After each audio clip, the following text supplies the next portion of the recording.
What's up, YouTube? This week has been crazy.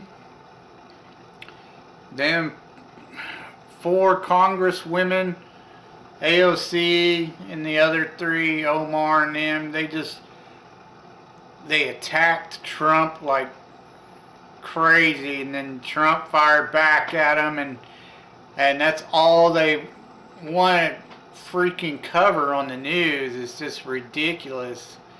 It's literally retarded. I don't know how many times AOC has made up crap, and it has been disproven 100 times. Like the whole, look at all these people who are being tortured in concentration camps at the border, and the women aren't getting any water, and it's all been lies. It's been proven 100 times. But they had all attacked Trump, and then Trump fired back at him. He wasn't having it, and now they're making a big media circus over the whole deal, and it's stupid. It's dumb. But anyway, regardless of that, it seems like Twitter's the big news today that they all want to cover. Stupid. Anyway, that's the only really big news that's going on. I wouldn't even really call it big news, but I told you I'd start doing some reaction videos for you guys. I chose one done by a YouTuber called Fail Gag. He's uploaded several videos, try not to laugh videos or whatever. I'll tell you right now, most of these videos I do not find funny. The fail, instant karma fails. I'm not a big fan of the whole instant karma, where they're, car wrecks and something to do with cars or whatever. I'm not a big fan of those. I've seen a ton of them, and they're just dumb. A lot of the fails, like somebody gets hurt or something. I don't find a lot of them funny either. I just find them stupid. So I'm probably not gonna laugh on this. It's very rare that there's actually one of these clips that I actually find very funny. But we'll see. We'll give this one a shot and see how it goes. Let's get this started.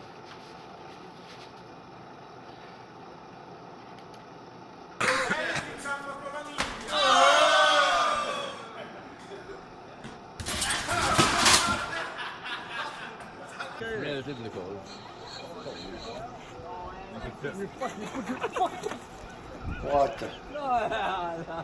Dude, that pissed me the fuck off. I'd be pissed. Just went and bought that.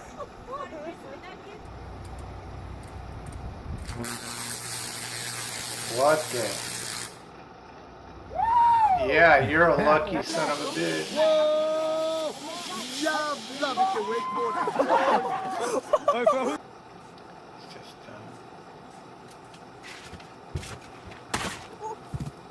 ouch.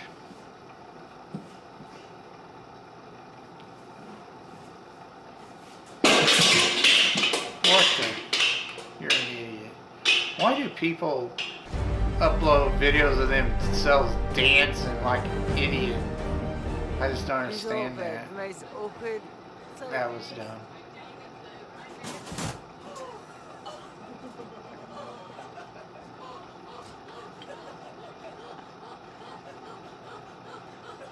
What the hell's wrong with her? Ready, go. That was dumb. Oh, we missed it. Yeah, ready. You're dumb.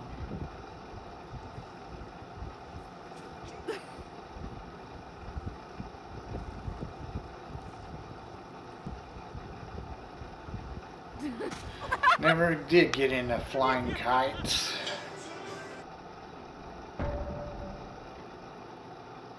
Yep, that sucks.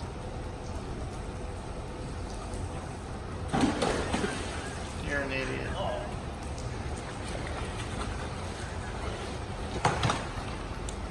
See, I don't find that shit funny.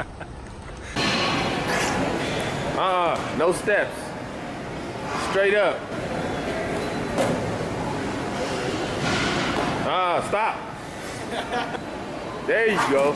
Oh, shit. Oh, I bet that felt good. Some people are dumb. Oh, smacked her, didn't she?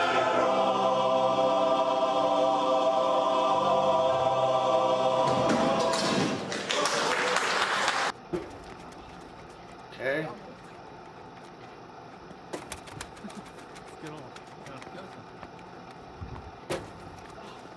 Why are you? You're an idiot. Oh, that had to hurt.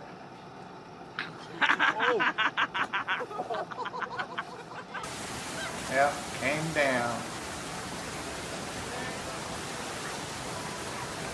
Oh. Yep, he went flying. Off the stage he goes.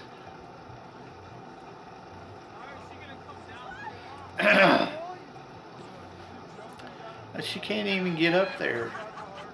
Up. Yep. Fell down. 2 and 3. Yeah, no one's getting that okay. Ouch.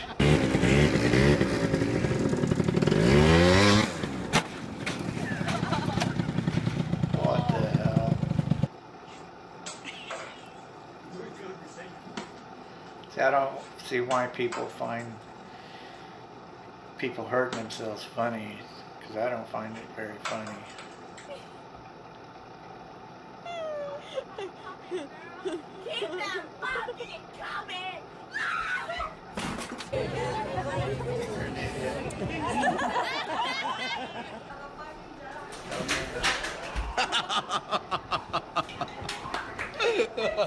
Okay. What? Okay, that's funny. Yep. What's That's up? funny. The dog pissing on the dude. That's funny.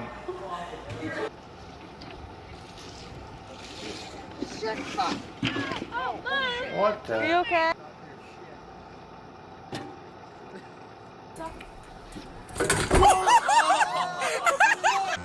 You're stupid. You're stupid. You're dumb. Yeah, that's... I didn't think so. The dog pissing on the guy, that was pretty funny. That was pretty funny. One clip, all that. It was the only funny clip in the whole damn thing. I don't know why people upload that stupid shit. I don't find it funny. But the dog pissing on the guy, that was pretty funny. That wasn't a, you know, somebody hurting them or hurting themselves, you know. It was pretty funny. So there goes your reaction to Try Not to Laugh video again. Like I said, most of these I just don't find funny. The whole, you know, people hurting themselves fail compilations, I don't find them funny. The dog was funny because it wasn't really a, you know, someone hurting themselves clip, so that one was funny. The rest of them, no. And that's all I have to say on that one. Alright, movie holics, let's get on to your B-rated movie reviews. The first one we're going to look at is old sci-fi. We went sci-fi this week. This is old sci-fi from 1984. It's called Adventures of Bukaroo Bonzai in the 8th Dimension.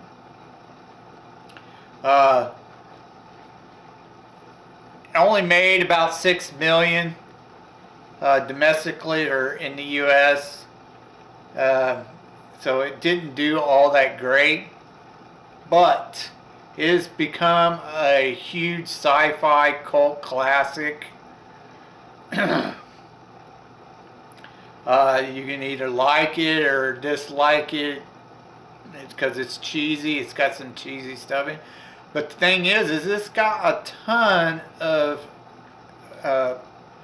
very well-known actors. They might not have been real famous back then, but they are. Most of them are now. You got Peter Weller, who starred in it. You probably know him from RoboCop. That's what he's mostly famous for. You got John Lithgow in it. Jeff Goldblum. He was pretty young when he was in this one. Christopher Lloyd. You know, Doc Brown from Back to the Future. Ellen Bacon. I'm not really sure. I've seen her in a few things, but she wasn't really all that big. Lewis Smith, you might know him from The Heavenly Kid. But yeah, there were quite a few actors in this that have become pretty well known. Basically, the story is, you know, Peter Weller plays this guy. He's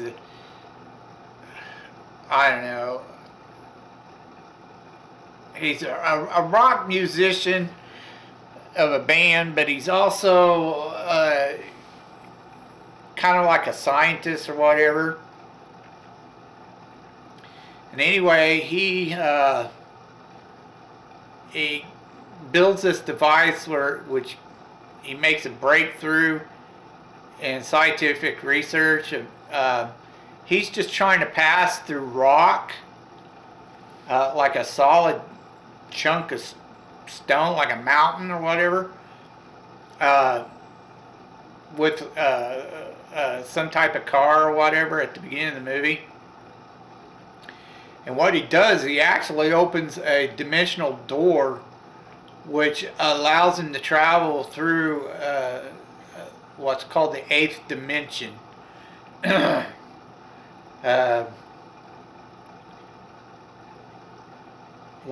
But he's not the only one to have done this.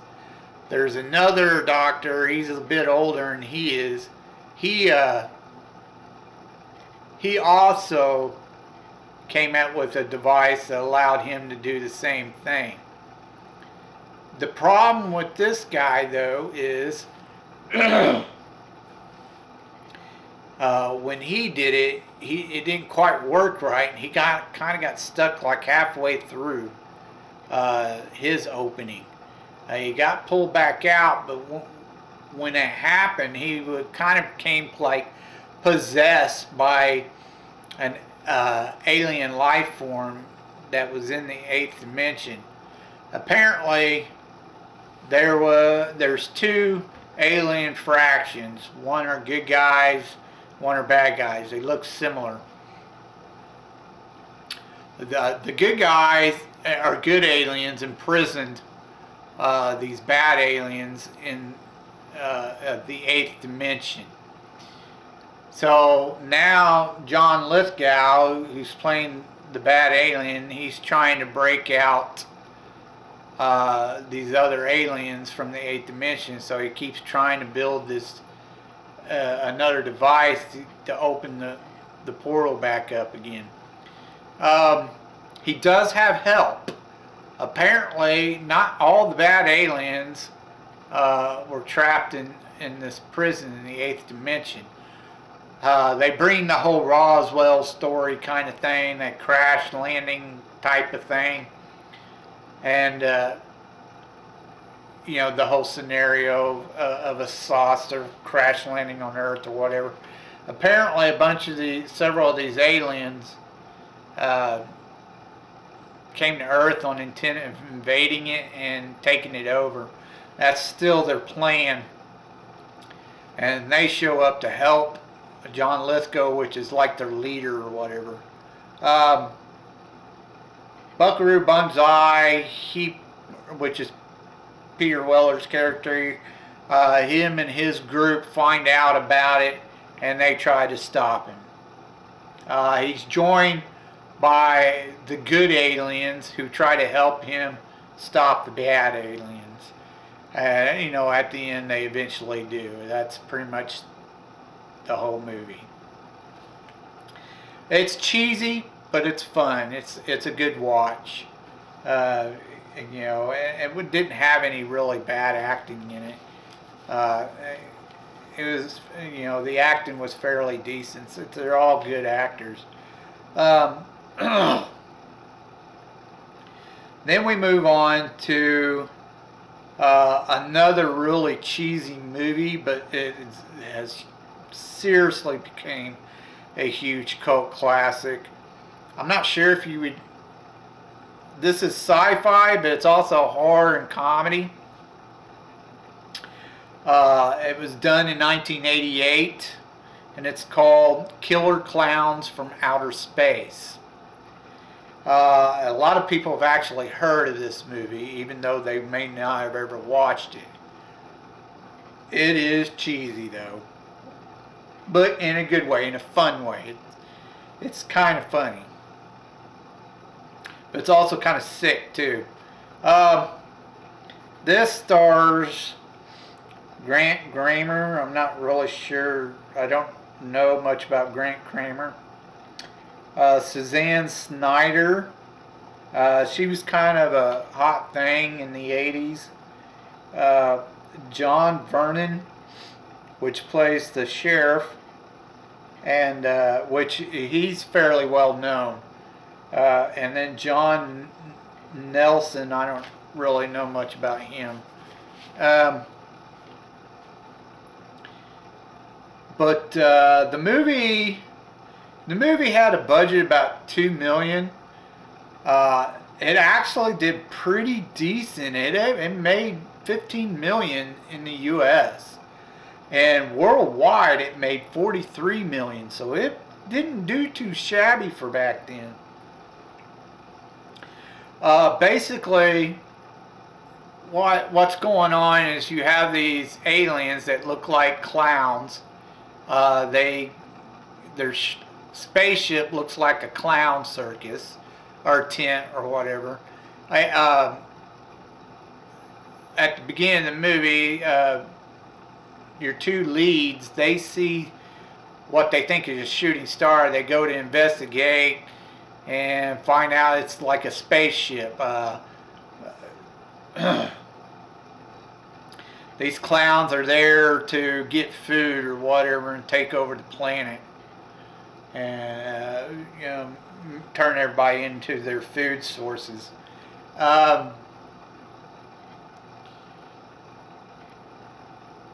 The two cops involved, John Vernon, the older one, he's kind of a dick, and I don't know, he's just not a very nice guy. The other guy used to be the lead, or Suzanne's boyfriend, or he plays the ex-boyfriend, the deputy or other guy of the sheriff office, and the current boyfriend. They don't get along at first, but eventually they figure out what's going on. They try to help each other to stop the alien clowns or whatever. The clowns pretty much, they have two forms of eating people. They stick them in these it looks like cotton candy, big cotton candy balls or whatever, and then it shows one at one point in the movie where one of them pulls out this straw and sticks it in a cotton candy. Is like sucking out the blood of the person. Another form, a way of collecting people, is they stick them in these balloon balls or something, like balloons, and catch him in those things and take him to the spaceship. And they do this with these little ray guns or whatever. They also got these little guns that shoot popcorn. These popcorn, little pieces of popcorn become little monsters, like Jack in the Boxes is what they look like when they become a full-fledged monster. It's crazy, but the special effects is actually fairly decent, even though it's all looks like circus clown shit.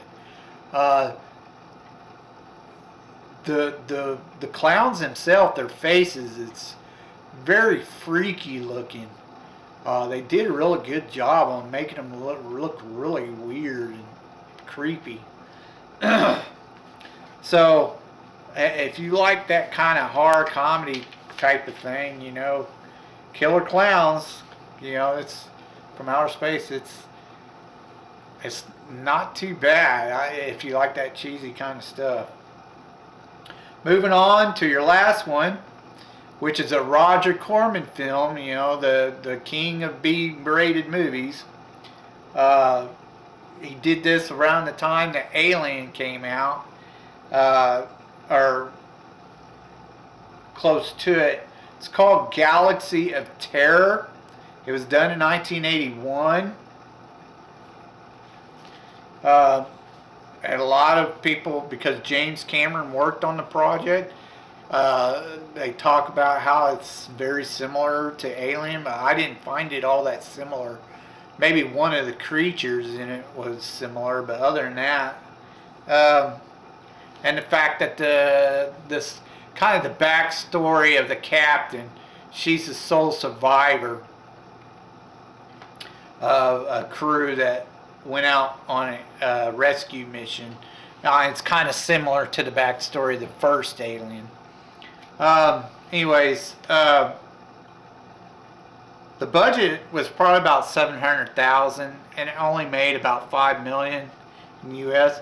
But again, this is another movie that has become a serious cult classic, a sci-fi cult classic. Now, it tends to balance itself between sci-fi and horror.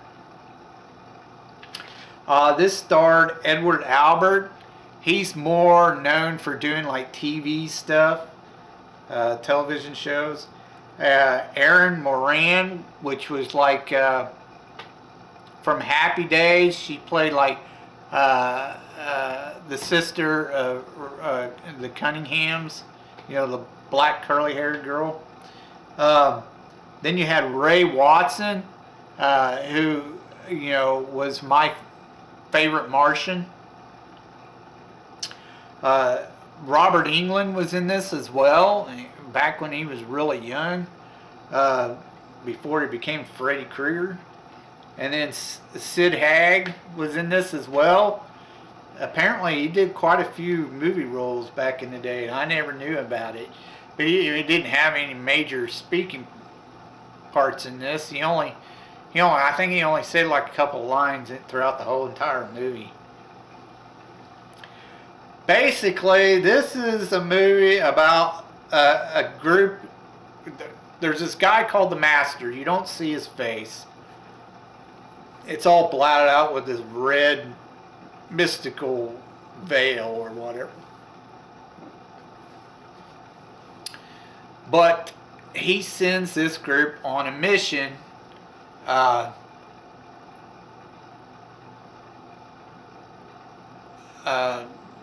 this planet to be a rescue mission. He's kind of in control of everything of planet Earth. I don't know. He kind of runs everything. Anyway, he sends them on a mission, a rescue mission. They get there. The captain's nuttier and shit, but she gets them there.